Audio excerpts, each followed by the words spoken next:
Alright guys, we're back with the special features going to 7 Steps to World Domination.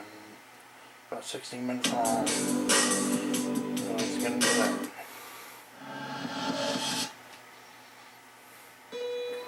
Bungie. The story of Bungie begins deep in the Swedish countryside, in the tiny fishing village of Askersund, where the farmers would gather each month. Askersund, I'll put my food in your Askersund. Now listen up, Bungie starts here. Sweet Home Chicago, 1991.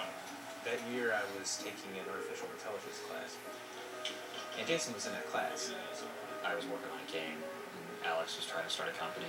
Where Jason is actually a lot like a shipboard AI, where most of the time it does miraculous work that nobody else could do, and then the other times it's, crazy. This is what I think of the Computer Game Developers Conference.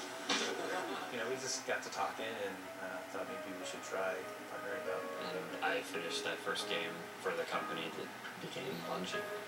Two guys come up with a manifesto. 7 steps to world domination. They were handed down from on high. They came from Providence. 7 steps to world domination. Because that's the best number. It's like rock. Nothing beats rock or 7. 7 steps? I've only been here 6 years. They don't trust you overnight. If I can just run more than 7 steps, I think we'll start there, and then we'll see where we go. Yes, start independent gaming company. Is there an addendum that says remain independent? Because we should have put that in there. Bungie Studios started properly in 1991. We tried it out, and it looked really good. We just kept going. I mean, if it's pizza, you have to cross something off. But it was kind of like, being in a band, because it was our lives, 24/7. We didn't have any idea what we were really doing. I think Tuncer needs to get the shaft. There are a variety of ways one can get the shaft. Getting rid of the shaft, that's a trickier proposition. Every 2 weeks, someone's gonna get the shaft. So, Harold, you're the carrier of the shaft for the next 2 weeks. Well, the name Bungie is actually a very dirty, dirty joke. Well, it's a punchline of a very dirty joke, which I'm afraid I can't reveal. I can't talk about what the company's called Bungie. That's top secret stuff. The original Bungie offices, which you can see across the street, brown brick building there, we occupied the 2nd floor. It had character. This is where we would eat our burritos, probably 4 out of 5 days of the week. This building used to be the bug stop. It was like open 24 hours or something. And there was that crack house behind the building. Some guys come running up to the car side door, and we're like, what the hell's going on here? And he holds up this trash bag, and he's like, come on, buy some porn, buy some porn. And we're like, no thanks. That was sort of the ambiance of the neighborhood in the old place. It was awesome.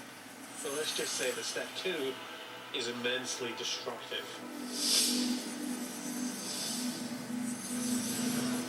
Bungie grew up making games for the Mac. I think I had pretty modest ambitions at the time, and didn't come close to achieving them the first time out of the gate, or the second time. But we stuck with it. And we ended up with Pathways. I had some friends that used to play Pathways in the darkness all the time. Which was our first, I would say, successful game, that made a profit. And we were able to start hiring some people to help us out. The first Bungie game I ever heard of was Marathon. Let's just say that it's a grand galactic space opera with mystical overtones. That was the first first-person shooter on the Macintosh, where you could connect with other friends and actually play head-to-head. How close is Marathon at this point? We shipped like August Macro 97. Marathon was our breakout project, really. A lot of people really liked the game. Marathon made me dizzy. I think in that time, honestly, Mac owners would have been excited by Space Invaders in a tube.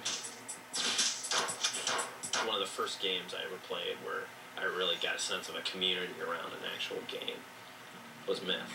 We developed it for the Mac and the PC at the same time.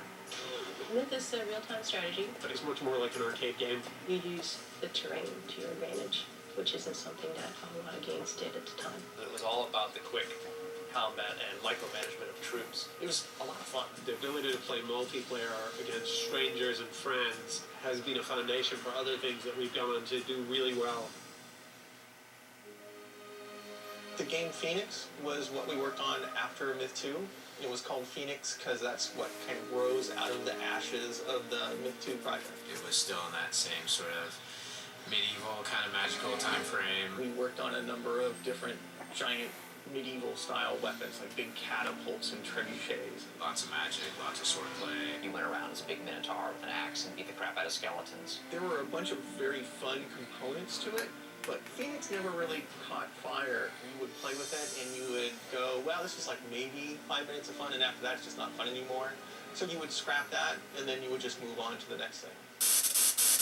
Without further ado, let me go back to Peter, who has managed to rustle up a fan who I hear has a pretty stupid trick for us. We got into the world of television with Bungie TV, largely thanks to the ego and ability of Joseph Staten. Oh, he's got a leg in. He's down. He's in. In. Jeff is in the can. That was back in the day before the internet's tubes were big enough to shove all the things through. So, we've been putting together a tour of the ONI facilities. Here we have the Bungie West parking lot, the central portion of the Bungie offices. This looks like a paperwork disaster. The entertainment area, which is a little messy.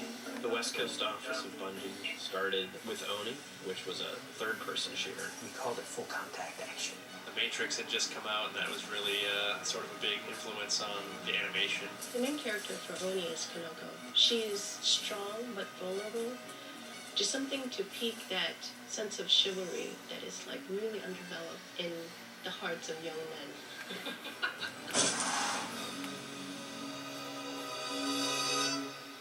Step 3, you cut a hole in a box. Some people think that's step 1, but to me it's step 3. Yeah, nothing says killer, hardcore, rough and tumble like Halo. Paul Russell is the father of Halo.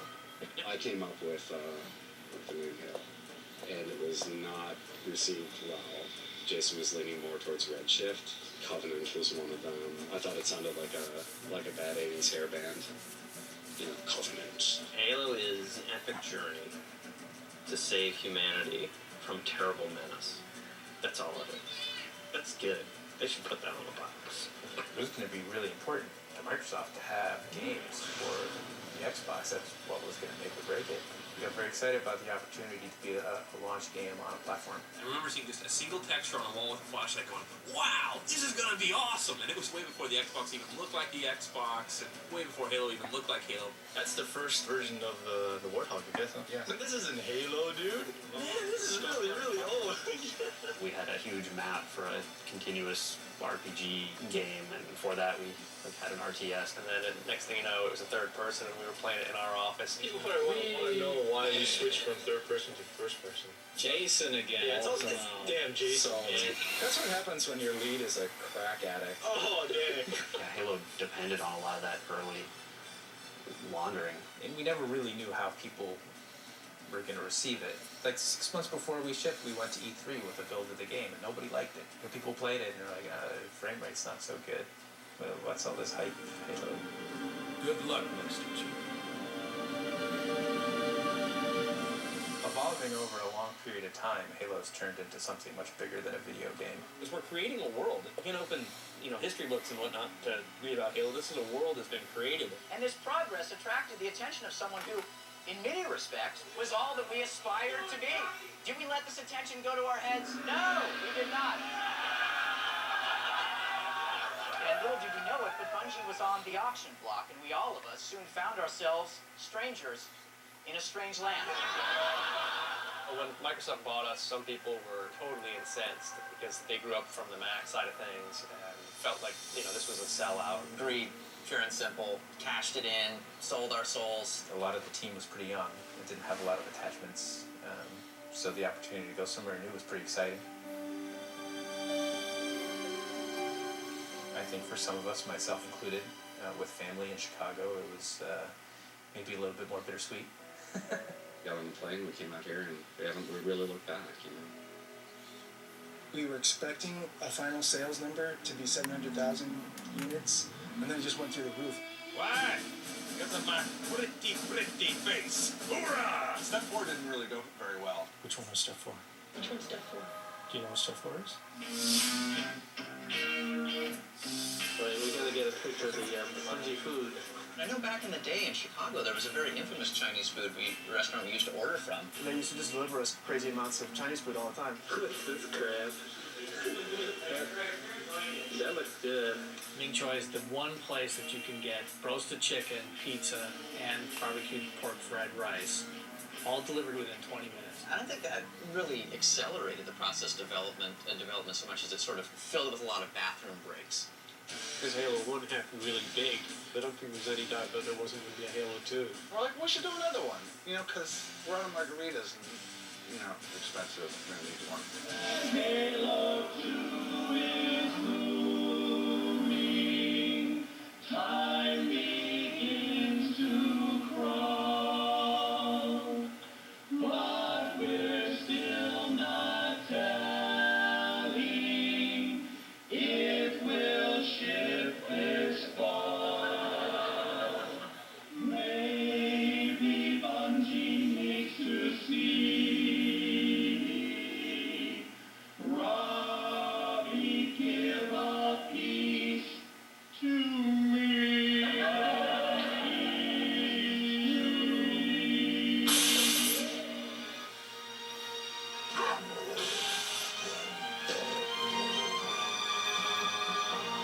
Bet you can't stick it. You're on. Halo 2 led us to step 5 of our plan for world domination. We were supposed to get the orbital defense station. That was step 5. I forget step 5. But Microsoft said that if they're going to build an orbital space station, that it's going to be running Windows, and we didn't want to be going up there. Oh, it's been recovered. We're trying to move on to giving it away. Ling Ling is a severed dog's head in a jar. One of the guys from the Chicago office had a roommate who was a medical student, and he brought Ling Ling home as homework. He moved out and left Ling Ling behind, and she's been here ever since. Of all the Chicago traditions we should have left behind. The last thing you want to see when you pop open your closet is a severed dog's head. Other people just run away or barf. But Ling Ling said if you have faith, it's going to help us dominate. She wanted to dominate. Try this pup. There were a lot of reasons that it was important for us to move to another building. One is that Bungie is all about having its own identity. It was because of the parking, man. I mean, now they have valets, so maybe that would have changed things. A lot of people just felt like we were just part of the board. There's definitely a great deal of love between Bungie and Microsoft. And when Microsoft hits us, it's because it loves us. They made us walk like 200 yards to the bathroom. Being in this sort of stale cube farm type environment isn't very conducive to being creative. Like Matt Noguchi would sprint all the way to the bathroom and just barely make it. I mean, barely. Like, that's why there's this big puddle of piss in front of the urinals. I think the main reason we moved is we just got bigger. I forget how many people we had on Halo 1, maybe 40-ish, and apparently we've got 200 people in the building now. I mean, we're huge. The new place is a lot more like, I think when my dad came to visit, he was like, oh my god, this place looks like the set of 24 or something. It's like a fortress of solitude right next to a Starbucks. Well, it is a little dark. I think a cave is a good description for it. The interior is like a big, giant, open pit. We like the big open office environment because we think that communication is very important. This is the Bungie coat of arms. Basically, the Latin says, don't make us kick your ass. All I gotta say is, we're on Halo 3 right now. That's all. Halo 3 has been pretty much freaking awesome from the beginning.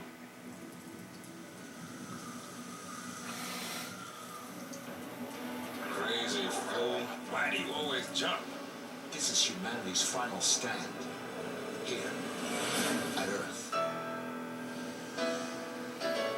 Halo has a life of its own, and it lives and breathes and consumes everything in its path. Step 7 had something to do with getting more women to work at the company, but that's not going so high. I'm actively working on number 7 every day. Laying out my schemes, my plans. You're either an ally or an enemy, so you must choose a side. Because when you get to 7, someone's got to do it. On that final day, when our enemies find themselves all standing together on a giant cargo net, on a highly sprung giant mechanism, waiting to be hurled into the sun, they will look to themselves and say, this agenda has been posted publicly on BungieNet. for 7 years, and we paid no attention. If only we'd looked. 10 years into the future, it's hard to imagine. Wow, 10 years in the future. Where's this whole thing going? Not making Halo games. After Halo 3 ships, it's going to be an interesting time for us. My fear is that we make the greatest game in the world and nobody buys it. It's all about where's the candy and where's the debt. I want the candy. I don't want the debt. So I think in 10 years, games are going to be a lot more fun. I'm trying to recreate some of that wandering we did at the beginning of Halo 1 and we did at the beginning of Pathways. Keeping everyone super motivated, hoping that we're going to create something beautiful. Hopefully Chucky won't be clipping his toenails in the middle of the... In the middle of the meeting room. 10 years in the future, I just want to be making games. Talk to me after the next trilogy. I'm going to be in there, right?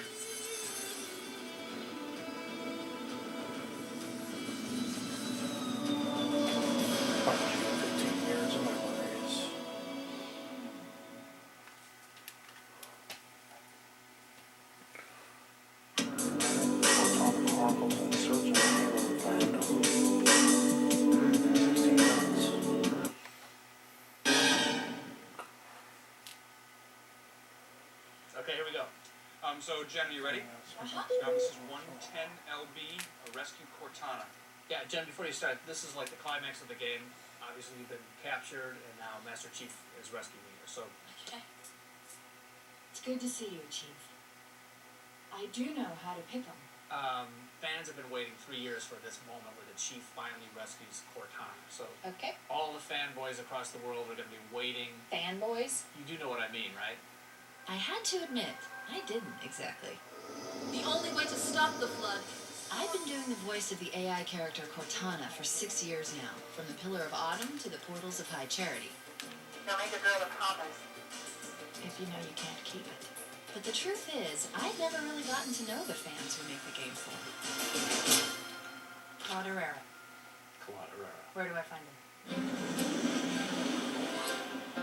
Within hours, I was on a plane heading east. My goal, to meet the fans I'd been hearing about. Why do they care so much? After 6 years and 3 games, it was time to find out.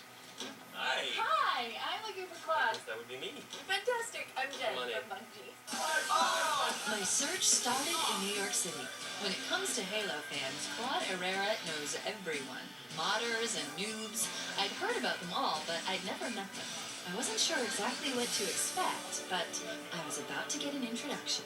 You have built a website that keeps everybody informed of what's going on. There's a whole section on fan fiction, people writing stories based in the Halo universe. We have drawings people have done. There's a strategy guide that somebody's put together with all sorts of movies and tips. So you're basically the conduit for the fans. That's what I try to be. That's It's a awesome. bodysuit and then she paints herself. There's a guy who painted his entire garage with Halo scenes. Just this week, somebody stopped by our forum to say they had met online playing Halo. They are now engaged and they're going to have a Halo wedding. Somebody sent in a bunch of pictures of a real AR-5 they were building from Halo. An AR-5, which You know- stands for... Assault rifle. Clearly, I had a lot to learn. Are you going to take me out to this LAN party into the realm of dude? These are the real fans, from the hardcore multiplayers to passionate campaigners. Hi! We played last night until very, very late and we started again this morning. Is this normal? Is this how you... This is what it's normally like. I'm a virgin land goer. Do you see my mind being blown right now? What makes a true Halo fan? Is it the ranking, the amount of forum postings, or the hours logged online? Miguel Chavez is one of the earliest Bungie fans. He's been bringing players together from around the world for years. We've had gatherings here where people come from Sweden, from England, from Scotland. The thing that you think is great about it is this kind of stuff. There's this kind of stuff, yeah. The fact that you can be in the same room with someone, they can kill you, and instead of you just simply yelling at the TV, you can go right to them and elbow them.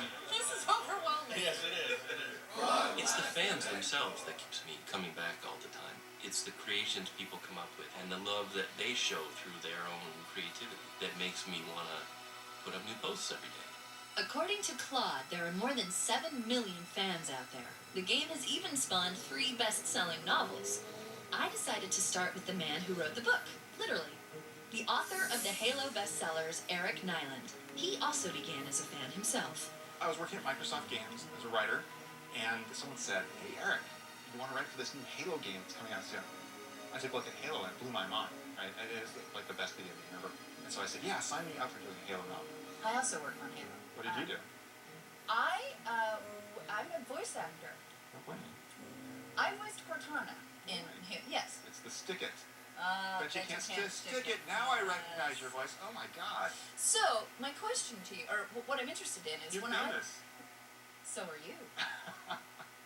How much are you influenced by what the fans want? While we're writing the book, we're guessing, the latest one, what the plot would be, and eventually, most of them kind of pieced parts of it together. If you look in the forums, it was like someone had stolen my outline. They're this huge, collectively thinking organism. You know, if they ever got organized really well, I never have to write it off. They just figure it all out. Could they take over the world? They probably could. Some fans write about Halo. Some make their own art and movies. I had heard about Machinima, fans who create videos using actual game footage. Each month, hundreds of new ones are posted online. There are even entire clans devoted to movie making. So I traveled down to Texas to meet some guys who had turned this into a full-time career. Action. The men of Rooster Teeth and their Halo comedy, Red vs. Blue. Everybody loves Red vs. Blue. Everybody loves Red vs. You Blue? know that? I think there's a couple animators out there that aren't too fond of Red vs. Blue. That's just my feeling. So. Really? Why? Because we take their animations and do stupid stuff with them. Like, they spend hours making the Master Chief crouch in a realistic manner, and then we use it to make some obscene joke. And 1, and 2, and 3, and 4. Good, work those hammies. How would you rate the humiliation factor? High. Another final test of mission-critical technology. Can we stop now? Why Halo? Because we were playing it about 17 hours a day. I think we were looking at the Warthog and trying to figure out why they called it a Warthog. We were like, why are we in a video game and just staring at this Jeep? Why aren't we killing each other? I mean, it's kind of like anything. I mean, filmmakers who make stuff, they just make whatever their world is. Our world at the time was Halo. Can I be in Red vs. Blue? Absolutely. Absolutely. Would you want to be in Red vs. Blue? Might be a step down, don't you think? You know, I auditioned for Cortana. One more core to go. Nice. Like that? Want to have a smackdown? One more core to go. Oh, wow. That's rough. See, that's why she got the part. Sam. Bitch. I do have a certain knack for doing Cortana's voice. What I didn't realize is that I'd actually inspired fans to do their own creations. There have been hundreds of Halo-related songs posted, and as I was about to find out, some of them are even about my character. Matt Cox! Hey! Hi! Hi! So you've written a song you've written many songs. Mhm. One of them in particular is Death of Cortana, Death of Cortana. which created a lot of buzz and got everybody really scared.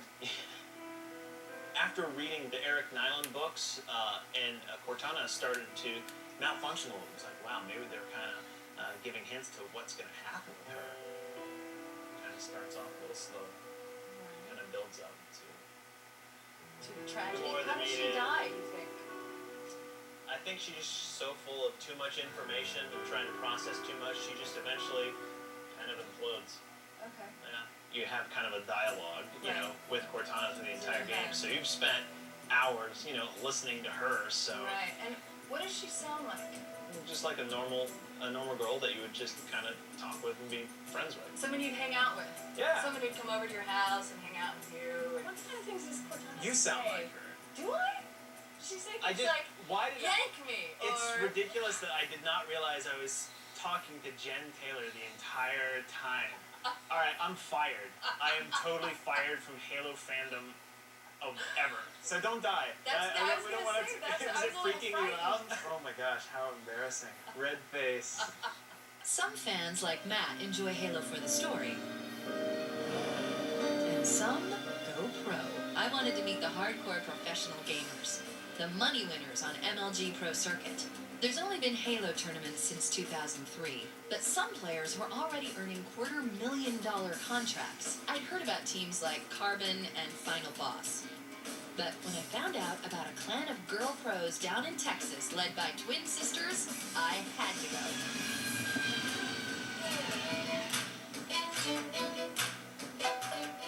Hey, you're doing a LAN party right now? Barbecue, we've got some games going on, great projector that's got gameplay. Hot chicks who play Halo. Yes. 500 Girls Worldwide, also known as Pandora's Mighty Soldiers, we're the KMS clan. Oh yeah? The original meaning of PMS? Psycho Menslayers. Have me at Halo. That is our expression. I wouldn't even be playing professionally or competitively if it wasn't for Halo. I used to be 60 hours a week in suit in an office, so did she. Put it to do gaming. It's our passion. Who are you? Psychotic gamers. You can come play with us. It's because playing with a girl is a totally different experience. Can you say something? Give me a line. Bet you can't stick it. Oh, yeah. That was like perfect. Yeah. I get you. And you know what else I think we're calling like? Where's the beer? We're not just all down in Texas. We do have some wine if you'd like. This ain't Princess Leia. She went for that pretty quick. This is Cortana. Just like the beer. Thanks for coming. And here's to Cortana. Those chicks were awesome. I just wanted to hang out there all night, but I had a plane to catch. And a date with a quiet furniture maker who had become synonymous with his own Flash games based on Halo. Everyone had been mentioning his name.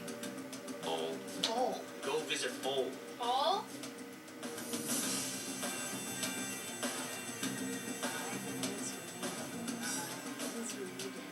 Hi, I'm looking Hello. for Andrea/Bull. Have I found him? Yeah, that's me. Cool. You're still living at your parents' house. Yeah. Bull is such an unassuming guy. He seems to think his games aren't worth much. But the fans talk about him and his simple but addictive games with reverence. Maybe that's because he's mastered the important questions, like, how many grenades does it take to flip a warthog? Warthog launch. Yes, this is also inspired from the movie Warthog Jump by Randall Glass. So you've created this little game too. Yeah. I think it is. You stink at your own game? You know who I am and you haven't said anything? Of course. When did you put it together? Well, I've seen you in many products. I admire you and your Swedish ways. Thank you so much. Bye-bye. We're visiting, true fanatics about this game Halo. They're all so different from each other. That's really what we're finding in this journey. They aren't just players. They're artists and game makers who give each other recognition online. Inspired by the game, they spend hours to bring the world of Halo to life, from the vehicles to the gear. I'd heard about one that could hook me up with some Molnar armor. Hi. Are you Colin? Yes, I am. Hi, Colin. I'm Jen Yes. from Bungie. I believe we've met before, Have we actually. met before? Very briefly at the Bungie Fan Fest at E3 2003. Do you remember the guy who was dressed up like one of the Halo Marines with a big assault rifle? I do. That was me. It was the one event I'd ever attended. And who could forget that gear? This is my father's studio. This is where you've built your armor. This feels fantastic in my hands. Like I said, this is just a prototype, so we've discarded this one. This was also a prototype, and we're actually currently in the process of rebuilding it. The Velcro secures here and here. This is our final version of the helmet. I have made a transition from Cortana to Master Chief. Colin, I'm steaming up this helmet in here. I think I'm going to pass out. All right. Colin? This is my father. Hi. We have built the Nice armor to together. meet you. So, what do you think of your son's obsession with Halo, and how lovely that you joined him in building this? It's certainly worth doing, because he's worth doing it with my best friend. I love my dad. Some fans are regular guys who build alien hardware. And some make alien worlds, like the folks at George Lucas's Industrial Light and Magic. They're the effects wizards who've worked on films from Star Wars to Star Trek. But each day at lunch, they sneak off to play Halo. I wanted to find out why. Are you kidding? I'm here in the halls of ILM, and you guys are playing Halo? You're having a LAN party here at work. Yes. Are you gonna get in trouble if anybody finds out? That's okay. We're big fans of Halo, but it doesn't mean that we're not fans of like LucasArts games, right? We're kind of addicted to the Halo. Does your work give you an added appreciation for this game, you think? Absolutely.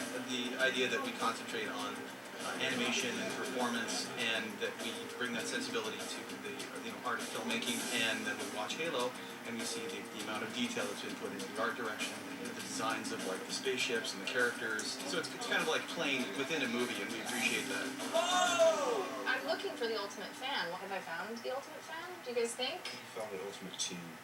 Yeah. The ultimate team. Now there's a heartwarming I'd met dozens of fans and logged thousands of miles.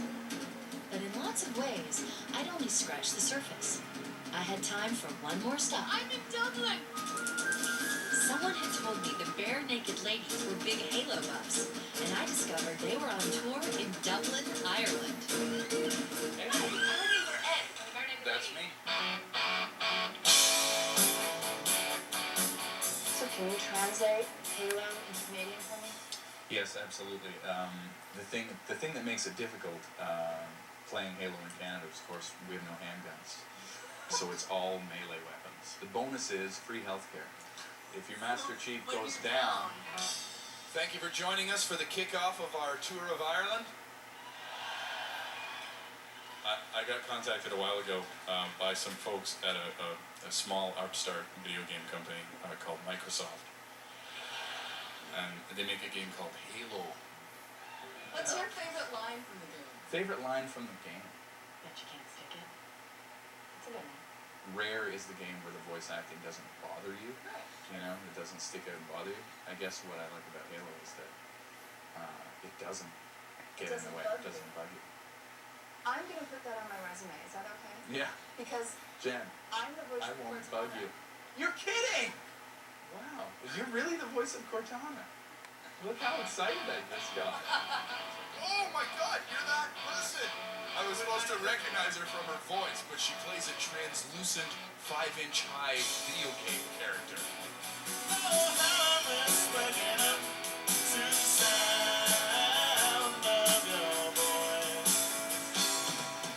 What did I learn on my journey? Our voice is being heard by so many fans out there. More than 7 million of them. Artists, filmmakers, women warriors, and full-on Spartans. Some play Slayer, and some construct Zanzibar entirely out of blocks. But each builds a little piece of the game. Every time they play, they bring all that history with them. They do the work. I just voice the character. But each time I go out there, they're waiting. That's what they told me. And they wouldn't make a girl a promise they can't keep.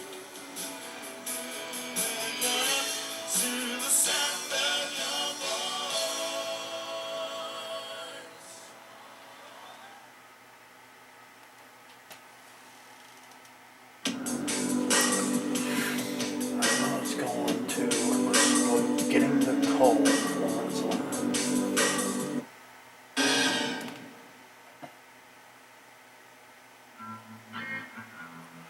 Rooster Teeth presents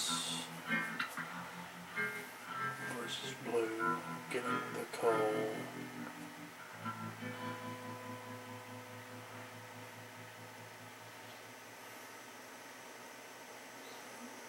Alright, men. And Blue Team, I suppose you're all wondering why I called you here today.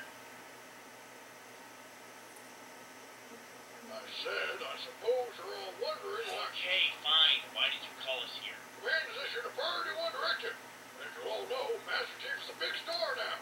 So the boys upstairs want to make sure his image is protected. What a surprise. Yeah, I guess saving the universe 3 times didn't make him famous enough. The powers that be are concerned that something happened to the Chief during his publicity tour. It could jeopardize the entire Halo franchise. Why are they worried now? Wasn't he in more danger when he was fighting aliens in space? Of course not. Being a primary character in a huge franchise is much more dangerous. Yeah, just look what happened to Orlando Bloom. What happened to Orlando Bloom? I read on the internet that he died while shooting Lord of the Rings. No, he didn't. Weta had to make a digital copy of it to finish the movie. Oh, shut up. What about all the other movies he's been in since then? Well, obviously they all hired Weta. Duh. Okay, then tell me. Then how did I see him in Us Magazine kissing Kate Bosworth?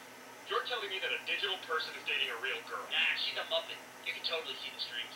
You're an idiot. Hey, I'm not the one reading Us Magazine. Why do we care about this anyway? He's always been a big star. We're just the multiplayer guys. You don't understand, Griff. Chief's going to be very busy. After the game comes out, he's still got to do promotions. Endorsements. I understand he even has his own line of fragrances coming out. Ooh la la. What does that have to do with us? Did Command send a memo just to rub our noses in it? He's got his own game. He even gets his own action figures. They're even naming the Seattle airport after him. God damn it. Who cares? Who wants all that attention anyway? I agree. No, with all that extra work, they're looking for an understudy for the big guy. Understudy? I'm in. Pick me. Me too. Call it first. You heard it. Does that mean you want to pick it means? That's right, boys.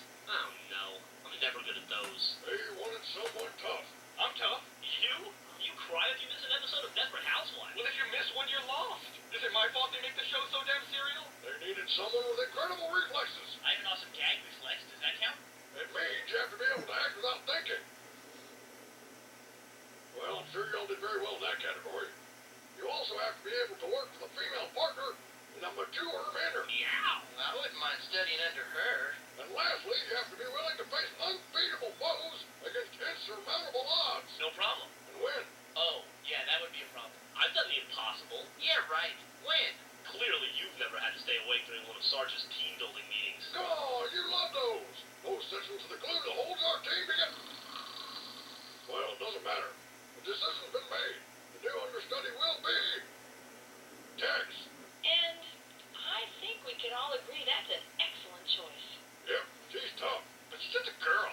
Don't worry, boys. There's still plenty of parts for everybody.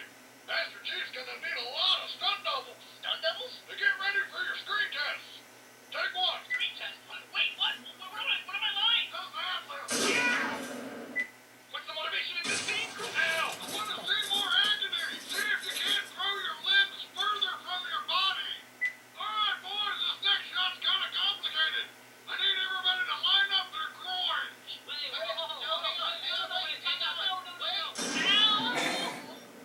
2. Take 13.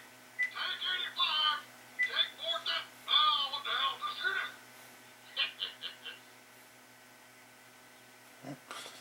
That's funny.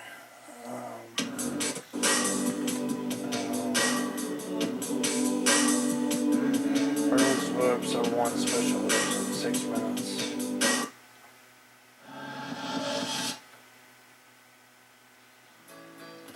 And now a very special message. Oh, hello. I didn't see you there. I'm Gus Sorolla from Rooster Teeth Productions. You may know us as gentlemen adventurers and purveyors of fine machinima. What you may not know is when we first created the award-winning comedy series Red vs. Blue, we were actually quite displeased with the results. Sure, the public loved the hilarious performances, like this one. Hey. Yeah? You ever wonder why we're here? Fantastic acting? Yes, but there just seemed to be something missing. For instance, in this scene. What? Terrible. And take a look at this one. Embarrassing. But now, thanks to advances in video game technology, we are finally able to create a version of Red vs. Blue Episode 1 that truly lives up to our creative genius. How, you might ask? Well, I could tell you, but why don't I just show you? Let's take a look back at the completely true history of the creation of Red vs. Blue. Rooster Teeth presents a completely accurate historical record of events. Red vs. Blue. Take that, yes. Hey, how's it going? What's up, bro? Hey, not much. I just read that book in 1984. Oh, yeah, I've been meaning to pick that up. Yeah, there's no way all that stuff's gonna happen by next year. No way. Hey, what are you doing? I'm playing this, video game. This is awesome. It's pretty cool. Hey, we could use this to make movies. What are you, retarded? Sometime later. November 2001. I saw the movie 2001 yesterday. Yeah?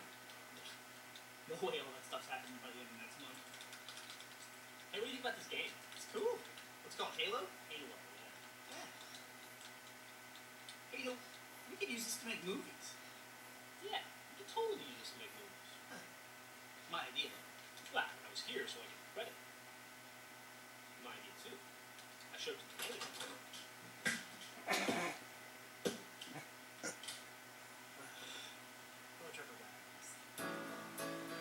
Sometime after that, late 2003. Yeah, it's good. Yeah, it's alright. Feels like it's missing something. Yeah, decent writing. And then finally, May 2007. This is it, man. This is what we've been talking about this whole time. This is what we've been waiting for. This is amazing. Jeff, I know it hasn't always been easy, man. I know it's been some ups and downs, and I didn't always treat you so good, but this is what we've been waiting for, what we've been working towards all these years. So many years. I don't know.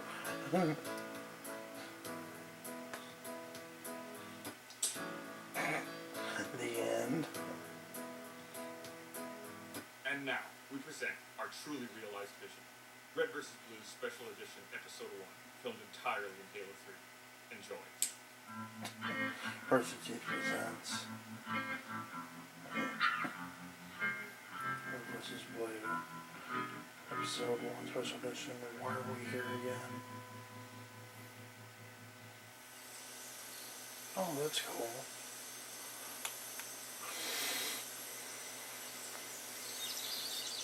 Hey, yeah? You ever wonder why we're here? It's one of life's great mysteries, isn't it? Why are we here? I mean, are we the product of some cosmic coincidence, or is there really a God watching everything? You know, with a plan for us and stuff? I don't know, man. But it keeps me up at night.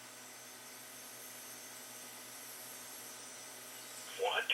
I mean, why are we out here in this canyon? Oh, yeah. What do I stuff about God? Nothing. You want to talk about it? No. Sure? Yeah. Seriously, though, why are we out here? As far as I can tell, it's just a box canyon in the middle of nowhere. No way in or out. Mm-hmm. The only reason that we set up a red base here is because they have a blue base over there. And the only reason they have a blue base over there is because we have a red base here. Yeah, that's because we're fighting each other. No, but I mean, even if we were to pull out today, and they were to come take our base, they would have two bases in the middle of a box canyon. What do you can do? What's up with that anyway? I mean, I signed on to fight some aliens. Next thing I know, Master Chief blows up the whole Covenant Armada, and I'm stuck in the middle of nowhere, fighting a bunch of blue guys. What are they doing? What? I said, what are they doing now? Damn, I'm getting so sick of answering that question. You're a rifle. I can't see. Don't look at me because I'm not going to just sit up here and play with my... Okay, look. They're just standing there and talking, okay? That's all they're doing. That's all they ever do is just stand there and talk. That's what they were doing last week. That's what they were doing when you asked me 5 minutes ago. So 5 minutes from now, when you ask me, what are they doing? My answer is going to be, they're still just talking, and they're still just standing there. What are they talking about? You know what? I hate you. Talk about a waste of resources. I mean, we should be out there finding new and intelligent forms of life. You know, like them. Yeah, no, that's why they should put us in charge. Hey! Front and center on the double! Yes, sir. Based on Halo.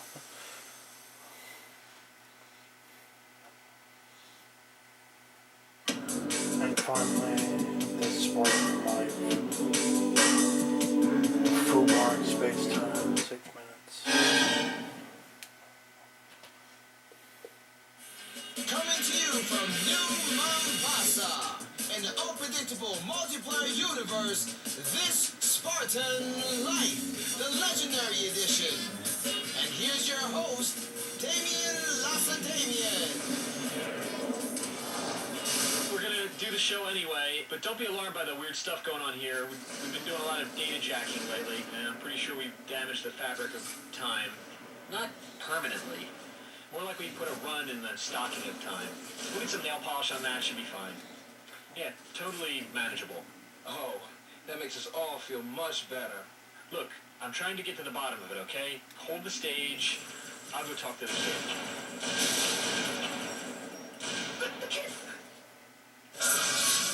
He's the one who got us into this mess. Oof, damn thing. Data jacking is dangerous. Data packets are being scattered all over the place. What are you doing out there?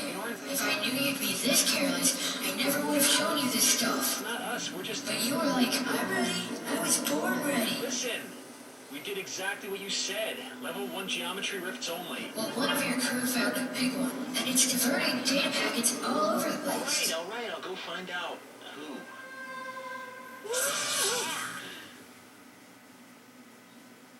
Okay, dancers, that's enough rehearsal for today. Last one back to the base has to wash the tights.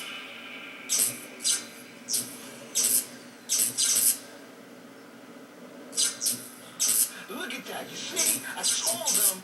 He looks like a scrambled porn channel. He's stuck between dimensions or something, from all that jumping around. You don't think they know about the portal into the new world, do you? They're pretty close. Nah, they're not that sharp. Let's just get him back to the stage. See if we can figure it out there. Those dingbats are headed right for it. Hey, Mr. Lastamian, wait!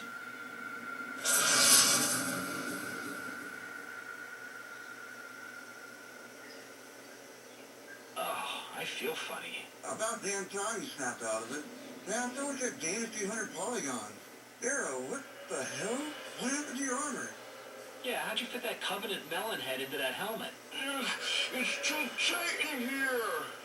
Fiber, you look different too. Kinda cool. I told you we should be messing with this. Look at what you did! Guys, where the hell are we? It's all so hyper real. Hey, who's that? It's Kevin Jackson's Frankie. What is he doing?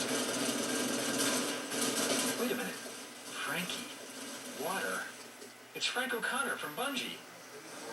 Hey Frankie, what's up? How's it going? This place is amazing. How cool to find you here. Yeah, I'm over here testing the waterproof abilities of this here chain gun. So is Halo real enough now that we really can secede and form our own nation? This is certainly a plan for world domination, but I wouldn't say we're seceding. It's more of a seventh column where we're operating from within to destroy them. You think it's tough on that thing? Wanna find out? Right up, baby. Yeah. Hey guys, don't run down any beta testers. The testers are expendable. They're like red shirts from Star Trek. I have to remember to bring Octavit back a souvenir. Gotta love those portable grab lifts. Oh, check out the Mongoose Stuntmen. Yeah, guys, don't worry. Quentin's gonna be calling any day now. Check me out. I understand you may not be able to confirm nor deny this, but I gotta ask. The word on the outside is that you guys have developed some kind of a time control device. Well, I believe you call it Save Film. yeah, obviously the Machinima guys are going to have a blast with that, and it's going to give them kind of unlimited potential to do new things, but far more importantly, it's going to give the ability for people to call each other out on their BS. Everyone's always talking about, did you see that time when I blew up that warthog using only the power of my mind and my charisma? And then there's no evidence of it. And one of the things we're doing this time around is giving you all the evidence you need in the form of saved films. After each game, you have the opportunity to save the entire film of the entire game. We're going to give you the ability to pause, freeze frame, camera controls.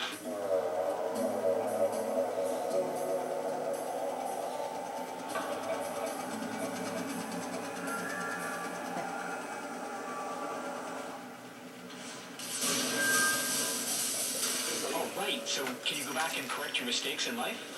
You can, but when you get back to the present day, you're going to find out that your grandfather is a monkey, or that you're married to your mom. Yeah, that always happens. I'm getting used to this X button now. You know, there were rumors for a while that it was going to, feed the dog, clean your room for you, but it turns out it's for shields. Shields are part of the new equipment feature. They're kind of scattered around the map at random. You pick them up, and bam, press the X button. I am now shielded. You can't shoot me. You can come in here and hit me, but you can't shoot me. It's like the Cone of Silence. It's more of a cone of tragedy. Check it out, you guys. I can actually destroy it as well. Does it pop like bubble? No, I'm just going to go back and look at the water.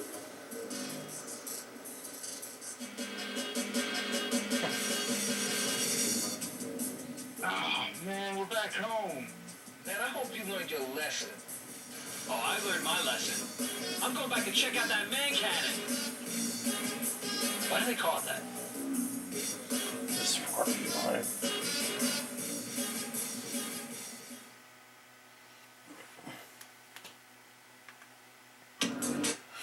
Okay, that's it for the Switch Freezers. Now let's look at Best Diorum.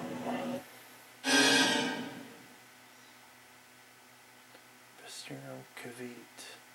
The following information has been gleaned from a variety of sources. A partial records retrieved from the AI systems cannot be verified records against all records.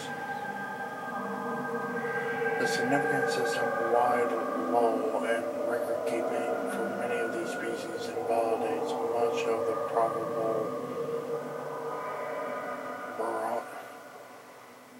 veracity of this information. The following document is as accurate as possible under difficult circumstances, but should be treated as an incomplete investigation only. Investigation status ongoing. Information origins include unsecured alien computer archive suspect, recorded observations variable, translated communications variable, envelope systems suspect, on archival evidence accurate, communications from array installations clear, communications from shields clear, assumptions from monitor for their guilty spark under investigation, assumptions from monitor 2401 pending tangent clear.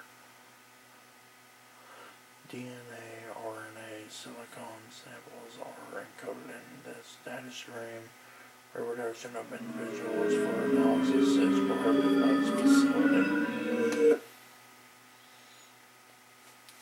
Envoy, Grunt, Monicus, Brickus, Onward, Balaho, population 320 million, social approximation pack, Martriacal, government, tribal, religious, hegemony client, technology tier, native tier 6, adopted tier 2, current threat to array, negligible, height 1.67 meters, weight 118 kilos, Giorhana, brute, service ferox,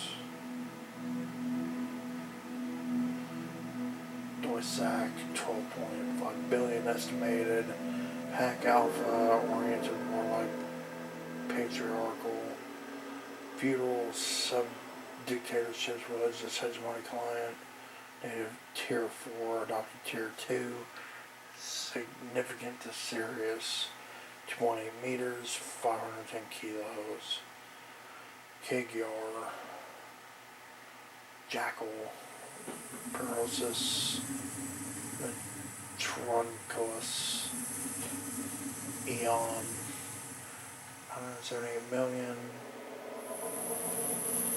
Luck,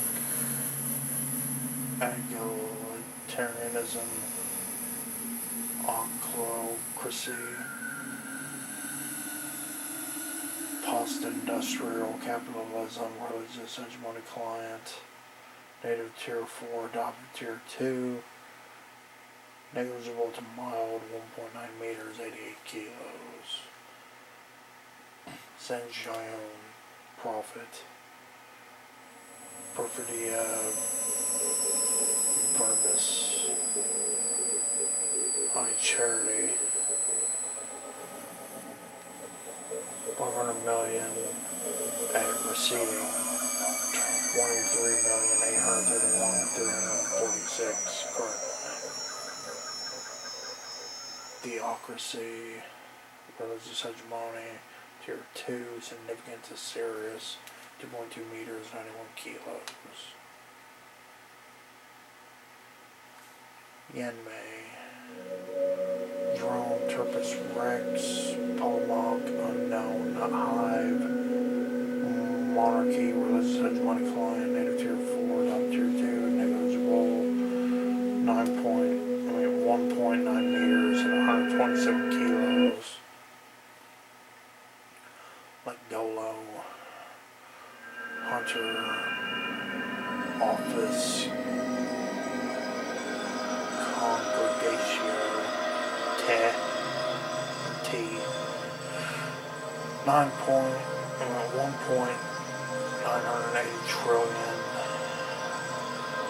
egalitarian, socialism, religious hegemony client, native tier 3, adopted tier 2, mild, 3.65 meters, 4,762 kilos. Singhili, Elite, Macto Cognatus, Singhelios, 8.135 billion, Manorealism, Militant, Patriarchal, Religious Hegemony, Tier 2, Significant to Serious, 2.2 meters, and 144 kilos. Flood, Pure Form, Inferi, Redivivus, Intergalactic, First Contact,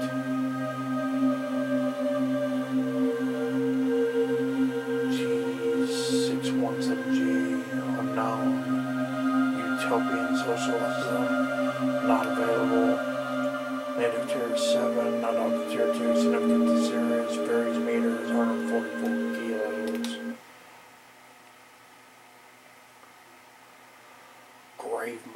Gravemind, Inferi, Sententia, Intergalactic, First Contact, Unknown, Utopian Socialism, not available, Native Tier 7, adopted Tier 2, Significant to Serious, varies meters, varies kilos. Human, Homo sapiens, Earth, 200 million sudden change, mixed democratic religious, emergency military, Tier 3, significant to serious, 1.8 meters, 90 kilos, uncategorized, reclaimer, H. Sapiens, Augeus, Earth, Other, 200 million, sudden change, makes democratic religious, emergency military, Tier 3, significant to serious, ties with group human, 2.08 meters, 179 kilos,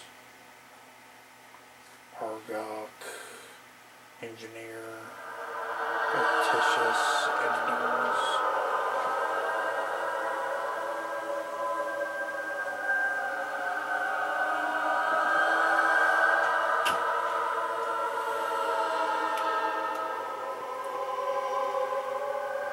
Various, not available. Religious hegemony decline, not available, non-existent. 1.88 meters, 56 kilos.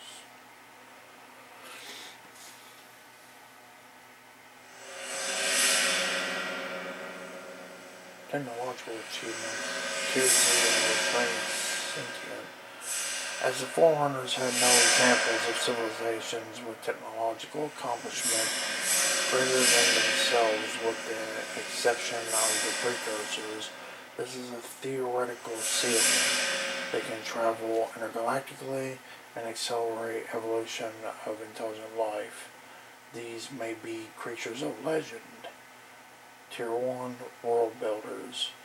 Forerunner ability to manipulate gravitational forces, create AI with full sentience, fabricate super-dense materials, and perform ultra-accurate subspace navigation is unequaled by any extant civilization. Tier 2, interstellar. The Covenant's accurate subspace navigation, near instantaneous interstellar communication, and man-portable application of energy manipulation of everything to foreign technology. Note the two primary extant interstellar civilizations were spacefaring prior to discovering foreign artifacts or each other, but they may have not successfully reverse engineered those artifacts. Tier 3, spacefaring. Humans have efficient subspace navigation, mass drivers, asynchronous linear induction weapons, hollow crystal storage, and semi-sentient AI, but their creation requires blood sacrifice, memory transfer, and flash cloning. They have had little or no outside influence until recent events. Since Covenant contact, they have been on the verge of huge artificial advancement. Tier 4, Space Age. Tier 4 is often the final resting place for species intelligent enough to break free from their cradles. Surface only to fill the gulf surrounding it with war. Their comfort-focused technology can include medical advances. Note, Jirohana are the only species on record who achieve space, reduce themselves through internecine war to a pre-industrial condition, clawed their way back to their former state and learned nothing from the experience. Tier 5, Atomic Age.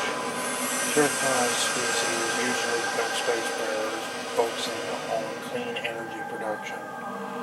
The occasional belligerent species will use atomic energy for weapons, often resulting in extinction, and atmospheric craft are a hallmark, often leading to spaceflight.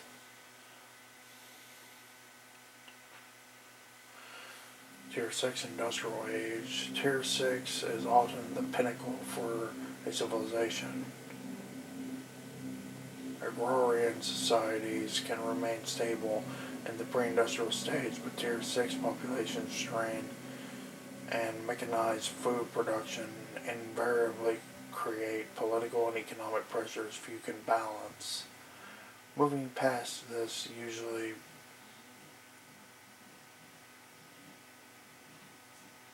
promises advancement. Some societies improve environmental and medical understanding concurrently with mechanical and transport advancements. Those that do not are frequently doomed. Tier 7, Pre-Industrial. Tier 7 is one of the most common and stable states. With limited weaponry and environmental threats, societies tend to be small and scattered, driven by subsistence farming, foraging, or hunter-gathering needs. Technology is limited to simple tools, weapons, and agrarian implements and methods, but a basic understanding of planetary and solar mechanics is not common. Oh, and that's it. Alright guys, that's it for the bonus stuff for Halo 3. Let me know if you liked the video in the comment section below. I'll pick it up in the next video, but until then, I'm out. Peace.